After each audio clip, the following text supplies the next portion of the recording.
As hy mense is ek weer. Ons is hier so in Sinnewil besig. Ons het hierdie mure gebou. Die voorste mure gebou. So klein werk areaatjie. Later kan omskep word in 'n lekker kamer. Soos klaar is met die projek gaan ons daar na Moreletta Park toe. Ons gaan so 160 squares plaveisel doen daarso. Geet alles oorverf, die vensters, motorhuise vloer doen ensovoorts. Maar mense, ek gaan nou met julle oor iets praat. Ek het al met my vorige video's daaroor gepraat. Hierdie mense wat met jou geld wegloop.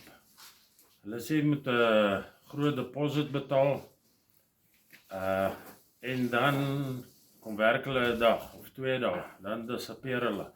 Of hulle sê vir die kliënt, hoor jy, ek het nou nie meer genoeg geld nie, ek het dit uitgegee op drank. En my kinders het nie kos nie.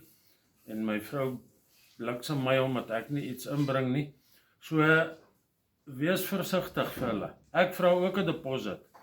Maar as jy dink my werk is kak, maar gaan kyk jy eens op YouTube en op Facebook.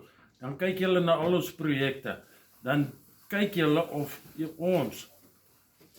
En daar's baie ander kontrakteurs wat nie jou geld gaan steel nie. Hulle is nie fly by nights nie. En ander ding mense, hierdie bakkies van ons loop nie op water nie. Dan kom jy dan ry jy 12 km om 'n kwotasie te gee, dan sê die oom of die tannie of die snotkop of wie ook al, ek het nie gedink het gaan so baie geld kos nie. En dan het jy vir net jou brandstof uitgery. Daai goed werk nie. Gaan kyk na ons werk. En dan besluit jy of dit die moeite werd is. Ek gaan nie R300 se petrol na jou toe uitry en dan hou jy my vir die voel nie. Ek is baie jammer. So betaal ons koolgeld fee vir ons. Daar's baie ander ouens daarso wat ook moet op en afry en julle dink is 'n moerse joke. Dit is nie. Lekker dag.